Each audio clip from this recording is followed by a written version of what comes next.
His new YouTube channel was successfully monetized in just 10 days and made at least $2,000 in every videos, with more than 30 subscribers even though he is only 16 years old. And he made it into a business. I'll tell you how he did it, and you can do it too for only $20 and a laptop. The first step, find something you are good at. If there isn't, find something you want to learn and make a channel about it. For me, to make an educational channel like this. Look, I know you saw this YouTube and you already know what idea you're going to make, and whatever it is, don't make it boring because you want people to watch your videos. Second step, make a script for your first video. You do it now. You don't have to overthink because the longer you wait, the longer you create money. You want to get out of it, right? Go to Google Docs and start writing according to your heart's content. If you watched YouTube videos before, follow along and make a story that flows so you can keep your audience watching. Actually, the writing lessons in your school are very helpful for this, so give it a try to pay attention to your class if you are still a student. The third step, look for some video editing software. This is where the $20 comes into play. If you are a student, you can get Dolby Creative Cloud for only $20/month, including my preferred video editor, Adobe Premiere Pro. Otherwise, it will be a bit more expensive than $20, but I think there are many other free video editors. Then you can advance to step 4. Record your voiceover. If you already have your first key and still have the $20, you can buy yourself a mic. Otherwise, your phone is actually more than enough.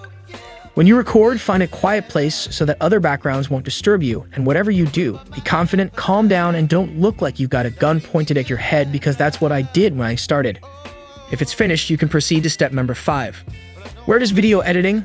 I won't lie to you and say that editing is easy. In fact, it's not at all. But it's like learning a new skill. The more you do it, the better you'll get at it. Whatever, you don't waste thousands of dollars on a course. You have the internet at your fingertips. YouTube alone can teach you a lot more than most of the courses out there. If you've done, you're going to make a thumbnail, which is honestly quite tricky. Just like editing gets easier the more you do it, so don't get too frustrated. And when that's done, you're ready to publish your first video. As soon as your first video airs, cash starts coming in and it'll roll in. Except it was just the beginning. For him, it took 20 videos and 1 year before he could start monetizing, but it can be very different for different people. There are content creators who took 5, 6, 7, 8 years for them to get their first 1 cent. Lucky for you, you can determine how quickly to get it. Still, post videos and continue to learn from each uploaded video. Then it will be much faster. You see in the analytics column and compare it with other videos, get input from other YouTubers. Where we will go into the next step, namely for the network. If you can meet other YouTubers, it can make you determine yourself to be successful. You can get this from the internet, server Discord, the Twitter community. Make yourself surrounded by people who have the same thoughts. Making connections like that will help you get feedback about your videos.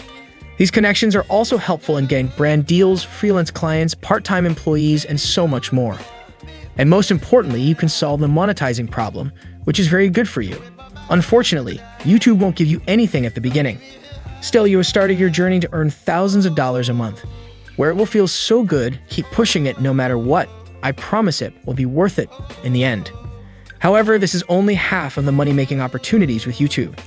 Introducing step 10 or 9 or I don't know, I really lost count. Negotiate brand deals. You know how in the middle of a lot of videos, YouTubers are like, by the way, this video is sponsored by, and then you usually just skip through it. But these things are called brand deals or sponsorships or partnerships or paid promotion, or there are so many names for them. This is where the real money is at. I'll make a longer video on these at some point, but sometimes companies are going to want you to just shout them out for 30 seconds or do a whole ad read for longer than a minute, or even just use their product throughout the entire video. The price is going to vary based on the type of integration that you do, but as you grow, companies are going to start reaching out to you, and it's going to be easier to get these types of brand deals. A lot of times, you'll even directly reach out to companies by yourself. But again, I'll get into this in another video. At the time of your first brand deal, your ad revenue will probably still be pocket change. Whereas the brand deal might make you between $100 and $200 if you play your cards right, depending on your channel size, niche, and so many other factors. But amid all this, you're going to keep growing, your ad revenue will keep rising, you'll get more brand deals, and your channel will grow. It's going to be great, but eventually, it's some sort of a cap because you as a human being can only work so many hours in a week for so much money. This is where we move on to the penultimate step, which is to invest some money back into your channel. From my experience, I eventually made enough money where I could afford to hire other people to speed up my production. For example, I didn't want to edit a few parts in this video because I knew they'd take me a long time and be super boring. So instead, I reached out to Faver, who I had networked with previously, and paid him an hourly rate to edit the 2 segments. I also commissioned a thumbnail from another colleague that I had networked with previously because I knew paying him would get me something better than I could ever create. A great entrepreneur once said, "If you don't like doing something, pay someone else to do it for you." Ideally, when you're at this point, you should be looking to scale your business by hiring other people to increase your output. Just make sure that they're pulling whatever paycheck that you're paying them. And yeah, anyway, in the future, I'll definitely be looking to hire more part-time employees to speed up my editing, thumbnail, scripting. Just so you know the whole process in general. In the meantime, best of luck turning your $20 into $10,000 like he did.